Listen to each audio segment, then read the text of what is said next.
Canada పశ్చిమాన సస్కెట్చువాన్ province లో కార్చిచ్చు వ్యాపించడంతో అత్యవసర పరిస్థితి విధించారు.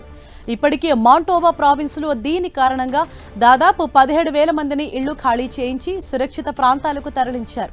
తాము తీవ్రమైన పరిస్థితిని ఎదుర్కొంటున్నామని సస్కెట్చువాన్ ప్రావిన్స్ ప్రీమియర్ స్కాట్మో తెలిపారు.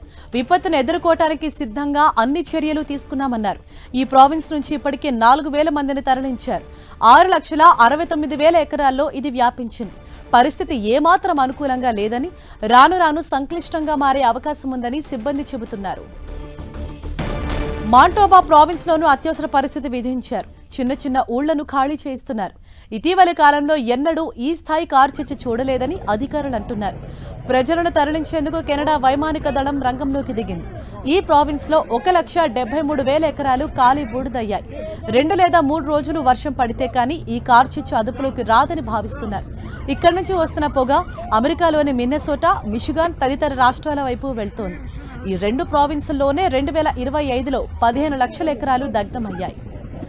కెనడా సహజ వనరుల విభాగం లెక్కల ప్రకారం మొత్తం 6,000 కార్చిచ్చులు కలిపి 3.7 కోట్ల ఎకరాలను కాల్చేసినట్లు తెలుస్తోంది. కెనడా కార్చిచ్చుల వల్ల అమెరికాలో ప్రజలు శ్వాసకోశ ఇబ్బందులు పడుతున్నట్లు ది అమెరికన్ లంగ్ అసోసియేషన్ 2025లో ఇచ్చిన state of the year report పేర్కొంది.